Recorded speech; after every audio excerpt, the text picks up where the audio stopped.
এক সবুজে ভরা ছোট্ট গ্রামে ছিল একটি বড় আমগাছ। সেই আমগাছের ডালে থাকত একটি ছোট্ট পাখি, তার নাম ছিল টুনটুনি। টুনটুনি ছিল খুবই চঞ্চল আর বুদ্ধিমান। সে সারাদিন গাছের ডালে ডালে উড়ে বেড়াত আর মিষ্টি সুরে গান গাইত। একই জঙ্গলের পাশে থাকত একটি ধূর্ত শিয়াল।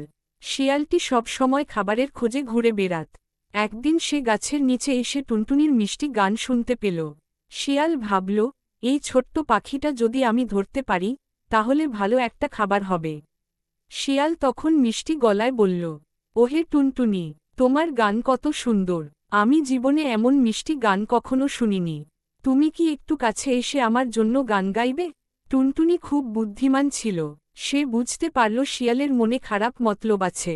তাই সে একটু দূর থেকেই বলল, শিয়াল ভাই, আমি তো এখান থেকেই গান গাইতে পারি, তুমি শুনো।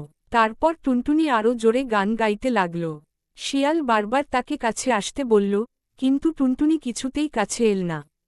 হঠাৎ টুনটুনি উড়ে অন্য ডালে গিয়ে বসে বলল, শিয়াল ভাই, তুমি খুব চালাক ভাবো নিজেকে, কিন্তু আমি তোমার ফাঁদে পড়ব না। শিয়াল তখন খুব লজ্জা পেল। সে বুঝতে পারল তার চালাকি ধরা পড়ে গেছে। শেষে সে মাথা নিচু করে সেখান থেকে চলে গেল। সেদিন থেকে শিয়াল আর কখনো টুনটুনিকে ধরার চেষ্টা করল না। আর টুনটুনি প্রতিদিন গাছের ডালে বসে আনন্দে গান গাইতে লাগল।